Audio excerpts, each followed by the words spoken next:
Every school day, around 4 o'clock in the afternoon, the Park and Shop, located at Parkview, is raided by starving students who have just arrived at Parkview from school. These students range from grade 6 all the way up to grade 12, all with the same goal, to satisfy their post-school day hunger. This creates a monopolistic competition market in Park and Shop for after-school snacks. We can call this market the Park and Shop after-school snack market. After-school snack products cover a whole variety of food. There are the classic candy bars, chips, sweets, pretzels, fruits, you name it, and this market has got it. The wide variety in this market gives students a plethora of different choices every day. It is also relatively easy to enter into this market. If they so desired, companies that are not present here, such as the chip company Lay's, could enter into a contract with Park and Shop to stock Lay's chips on the shelves. One strategy in a monopolistic competitive market is advertising. While there are no food advertisements inside of Park and Shop, there certainly are around Hong Kong, possibly swaying a consumer's purchase. Companies that advertise their products as better or more tasty are likely to get more business and thus more share of the market. However, although one company may have a bit of price-setting power, this is spread among most of the other producers in the market, thus resulting in only some price-setting powers for individual producers. It is also worth to note that there is no long-term profit just in a monopolistic competitive market.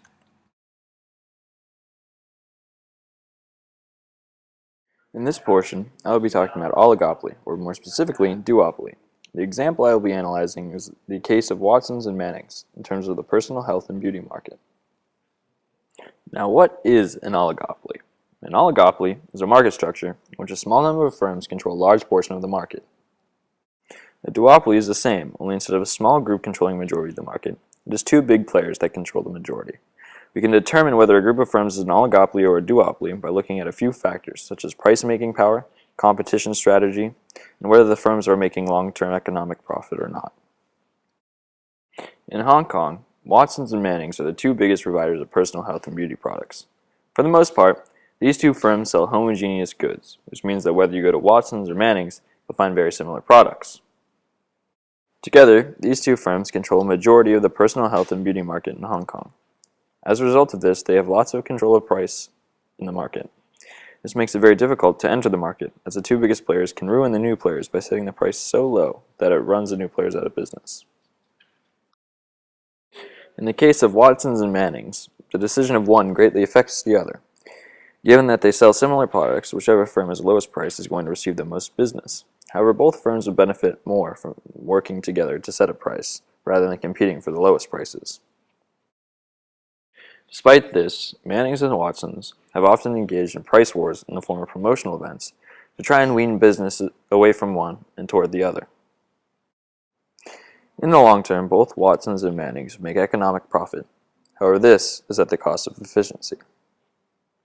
In conclusion, we can clearly see why Mannings and Watsons are a duopoly as a result of two sellers having price-setting power and making long-term economic profit, but at the cost of efficiency.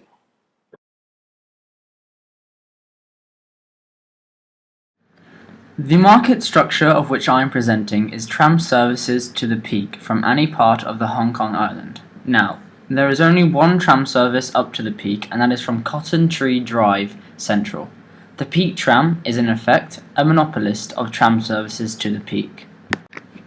Since there are no other competitors in this market, there is a high demand for the services provided by the Peak Tram.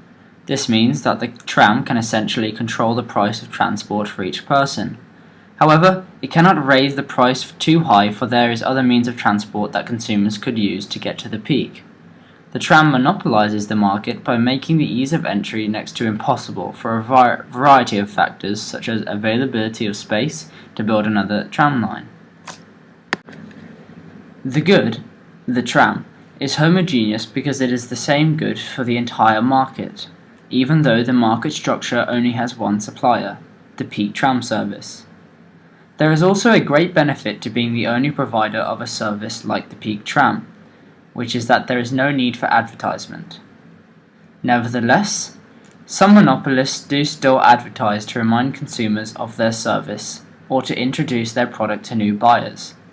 There is great long-term economic profit for the peak tram service because they obscure anyone from entering their market, which means they are the only suppliers receiving revenue for this service.